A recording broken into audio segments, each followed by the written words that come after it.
रोम रोम भाइयों।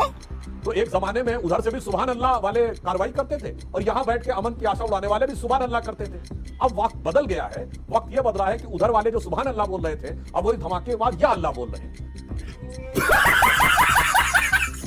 और पाकिस्तानियों के दिल में तिरंगे का खौफ बैठाया है। बताया है पाकिस्तान को, हम धर्म देख के नहीं मारते, हम कर्म देख के मारते हैं। ये हम देश की सेना के साथ खड़े हैं, राष्ट्र के साथ खड़े हैं और अच्छा लगा, पूरा हिंदुस्तान को गर्व हो रहा है भारत की सेना पे कि सेना ने घुस के मारा है। मारना भी चाहिए, दरिंदे जिस तरह से घुस के हमारे 26 लोगों को मार के चले गए। मेरे भाई हाथ जोड़ के आपसे भी कहता हूं, जो आप बड़ा नाटकीयता में कहते हैं भदौरिया जी, एक बार तमिलनाडु के उन लोगों की आलोचना तो कर दीजिए। तो नहीं वहां की सरकार कुछ बोल रही है कि कैसे एक आतंक, ये कश्मीर नहीं है, जवाब दे दे। ये तमिलनाडु है, जहां एक आतंकवादी के नमाज़े जनाजा में इतने लोग जाते हैं और इसी तमिलनाडु की महान विभूति थे डॉक्टर कलाम, उनके नमाज़े जनाजा में कितने थे मैं नहीं बताऊंगा। इसलिए मैं आज की बात कर रहा हूं। ये जो आतंकवाद को लेकर स्पष्ट नीति होनी चाहिए, दोहरा चरित्र नहीं होना चाहिए। हेलो दोस्तों, नमस्कार, जय श्री राम। मेरे YouTube channel Indian debate show में आप सभी का हार्दिक स्वागत है। एंड आज की डिबेट होने वाली है भारतीय जनता पार्टी के तेज तर्रार प्रवक्ता सुधांशु त्रिवेदी और समाजवादी पार्टी के प्रवक्ता अनुराग भदौरिया के बीच। तो दोस्तों, डिबेट बहुत ही शानदार और मज़ेदार होने वाली है, क्योंकि डिबेट पाकिस्तानी हमले को लेकर चल रही है। डिबेट बहुत शानदार है, अंत तक ज़रूर देखना। और हाँ दोस्तों, यदि आप मेरे चैनल पर पहली बार आए हैं तो चैनल को सब्सक्राइब करना ना भूलें और वीडियो को लाइक शेयर कमेंट ज़रूर करें। तो आइए दोस्तों, मेन डिबेट स्टार्ट करते हैं। तो करना, परेशान हो गए हम लोग 2.5 साल से। पिक्चर चालू करो बे। हमारे प्रधानमंत्री ने और हमारी सेना ने उस निर्देश के अनुसार बिल्कुल कहीं भी कोई सिविलियन क्या मिलिट्री एस्टेब्लिशमेंट को भी टारगेट नहीं किया, बिल्कुल केवल और केवल जो आतंकवादी ठिकाने थे उनको किया। परंतु ये कहना पूरी तरह मैं उचित नहीं मानता हूं जो विवेक जी ने कहा। कर्नाटक कांग्रेस ने एक ट्वीट किया था अहिंसा का, वो दिखाते हुए, जो बाद में डिलीट कर दिया। राशिद अल्वी ने बोला ऐसे मौकों पर ऐसे बयान देने से बचना चाहिए। डायलॉग की जहां तक बात है, 2014 में हमारी सरकार आने से पहले हमारी घोषित नीति थी और वो बाद में हमने उसको इस्टेब्लिश करके दिखाया कि आतंकवाद के साथ चलते हुए वार्ता कभी नहीं होगी। और ये 11 वर्ष ऐसे रहे, एकमात्र 11 वर्ष हैं आज़ादी के बाद आज तक जब पाकिस्तान से कोई औपचारिक द्विपक्षीय वार्ता, ऑफिशियल बायलैटरल डायलॉग नहीं हुआ। हाँ, मगर जो डायलॉग हुआ है वो जानते क्या हुआ है? अभी आपने दिखाया ना कि मरकज सुभान अल्लाह जो उनका हेडक्वार्टर था वो ध्वस्त कर दिया गया। तो एक जमाने में उधर से भी सुभान अल्लाह वाले कार्रवाई करते थे और यहां बैठ के अमन की आशा उड़ाने वाले भी सुभान अल्लाह करते थे।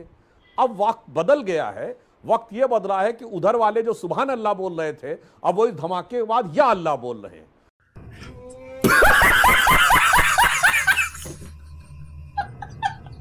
तो अब डायलॉग रियल सेंस में डायलॉग हुआ है कि सुभान अल्लाह से या अल्लाह की तरफ गया है। पहले दोनों तरफ से सुभान अल्लाह होता रहता था, अब वो डायलॉग समाप्त हुआ है। अब जो हमारे अभी आर्मी के अधिकारी लोग और दोनों लोग जो कह रहे हैं, बिल्कुल ईमानदारी की बात है, आर्मी के यह साथ ध्यान वहां रखना पर चाहिए। ऊंचे पजामे वाले डायलॉग से आतंकी पहले भी खड़े थे, वहां ऊंचे पजामे वाले आतंकी भी खड़े थे। एक लाइन में आर्मी कह के दूं। जवान तो ऊंचा पजामा नहीं डालते, ऊंचा पजामा और सलवार और कमीज डालकर, ऊंचा पजामा और कमीज डालकर जिसे कहते हैं, वहां पर खड़े थे।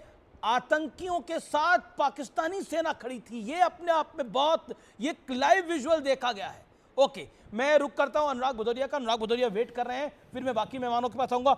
अनुराग भदौरिया, जिस प्रिसीजन के साथ सेना ने अपना शौर्य दिखाया है, जिस प्रिसीजन के साथ भारत की सरकार ने वर्ल्ड वाइड डिप्लोमेटिक चैनल्स के थ्रू करा है, यह अपने आप में मैसेज है। जो लोग मजाक उड़ा रहे थे भारत की सरकार का, भारतीय सेना का, इसमें आपके नेता भी कुछ थे। देखिए, हिंदुस्तान की सेना ने फिर एक बार अपना शौर्य दिखाया है और पाकिस्तानियों के दिल में तिरंगे का खौफ बैठाया है। बताया है पाकिस्तान को, हम धर्म देख के नहीं मारते, हम कर्म देख के मारते हैं। हम उन्हें मारते हैं जो आतंकी हैं और घुस के मारते हैं। इसलिए हम अपनी देश की सेना को बधाई देते हैं, धन्यवाद देते हैं कि उन्होंने हमारे जो ऑपरेशन सिंदूर है और हमारी जो बहनों का सिंदूर जिन्होंने उजाड़ा था, जिनकी वजह से उजड़ा था, उनके घर में जाके मारा है। और मैं सुधांशु जी से भी यही कहूँगा, पूरा हिंदुस्तान सरकार के और फौज के साथ खड़ा है। फौज की जो एक्टिविटीज़ है उस पर पूरे हिंदुस्तान को नाज है। लेकिन सुधांशु जी, राजनीति मत कीजिए।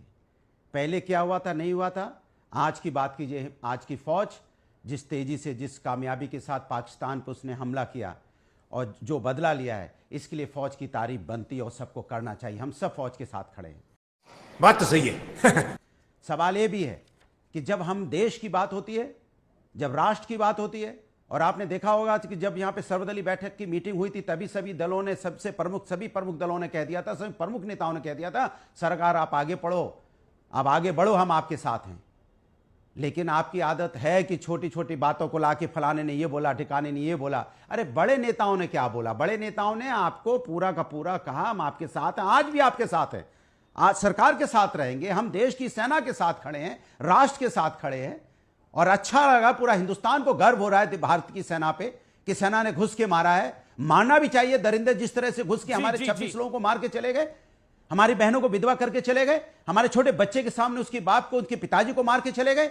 ये जिम्मेदारी बनती भी थी और उन्होंने जिम्मेदारी निभाई है देश की सेना ने। इसलिए देश की सेना को मैं सैल्यूट करता हूं। सुधांशु जी रिप्लाई। और मुझे लगता है राजनीति नहीं करनी चाहिए। सुधांशु जी, हाथ जोड़ के निवेदन है, ये वक्त राजनीति का नहीं है, तो कृपया राजनीति मत कीजिए। हम सब एक साथ हैं और एक साथ रहेंगे, राष्ट्र के साथ हैं, और आप आगे बढ़ो, हम साथ हैं।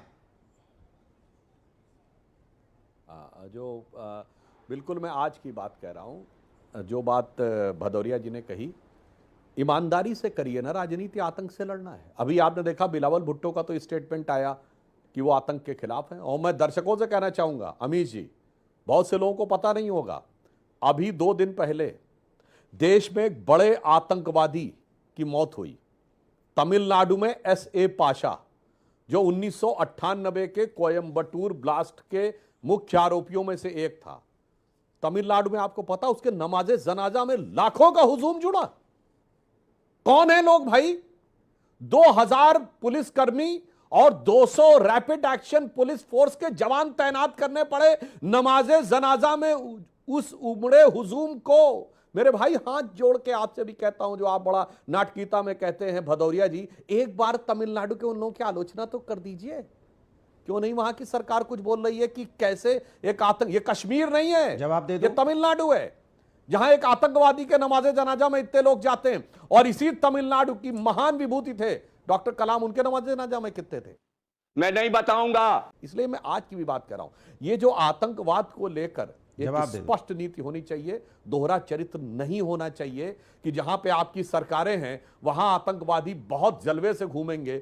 चाहे जब राजस्थान में था तो PFI को अलवर में रैली निकालने की परमिशन दी गई और उदयपुर में सरतन से जुदा हो गया। और मैं लास्ट में एक बात कहूंगा, तब की अब की सबकी छोड़ दीजिए। मैं केवल एक बात कहना चाहता हूं, आतंकवाद को लेकर एक फर्म रिजॉल्व होना चाहिए और वो दिल से होना चाहिए, वो दिखाने के लिए नहीं होना चाहिए। किसी भी पार्टी की सरकार रहे, आतंकवाद पर कठोर प्रहार होना चाहिए। 30 सेकंड्स। देखिए सुधांशु जी, मैंने आपसे पहले बोला कि आज हम लोग बैठे हैं देश की सेना की, जो सेना ने पराक्रम दिखाया है उसकी बात करने के लिए, उनकी तारीफ करने के लिए। लेकिन आपके अंदर से जो खून में जो राजनीति है ना, वो जाती ही नहीं है।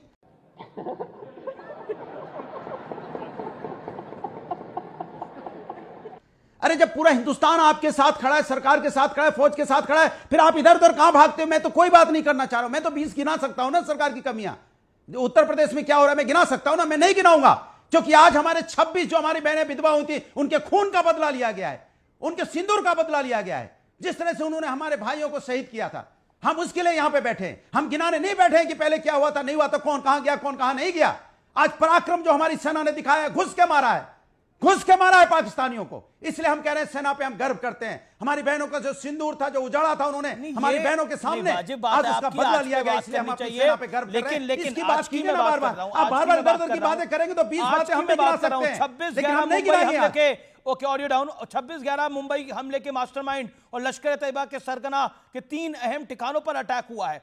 3 अहम ठिकानों को निस्तेनाबूद कर दिया गया है। सैयद सलाउद्दीन के इलाके को निस्तेनाबूद किया गया है, मसूद अजहर के इलाके को निस्तेनाबूद किया गया है। ये क्लियर कट है, यानी जो हुआ 26/11 में उस पर भी कार्रवाई हुई है, जो हुआ पठानकोट में उस पर भी कार्रवाई हुई है। यानी जो आतंकी घटनाएं हुई, जो मोदी की रिजीम में नहीं भी हुई, उनके आकाओं पे भी कार्रवाई हुई है और तमाम ट्रैक रिकॉर्ड रखते हुए कार्रवाई हुई है। आज जो वीडियो प्ले करा प्रेस कॉन्फ्रेंस से पहले, वो अपने आप में स्ट्रांग मैसेज था कि चाहे वो 2011 हो, चाहे वो 2009 हो, चाहे वो 2002 हो, जो अक्षरधाम पर अटैक हो, गुजरात के अक्षरधाम पर अटैक हो, वो तमाम चीजें शामिल थी। मैं शंकर प्रसाद आपका रुख करता हूं। शंकर प्रसाद, आज जो भारत ने प्रेस कॉन्फ्रेंस से पहले एक वीडियो चलाया और उसमें बोला नाउ एनीथिंग नो मोर, ऑपरेशन सिंदूर, यानी क्लियर कट मैसेज था कि जो कुछ किया गया है बीते 30 सालों में उसका लेके जो उसके पूरा हिसाब किताब देना पड़ेगा। It is not only Pahalgam, मैं बार बार बोल रहा हूं, यह सिर्फ पहलगाम का बदला नहीं है, यह बहुत चीजों को अंजाम दिया गया है। दोस्तों वीडियो कैसी लगी कमेंट सेक्शन में ज़रूर बताएं और कल फिर हाजिर होंगे हम एक नई वीडियो के साथ। धन्यवाद।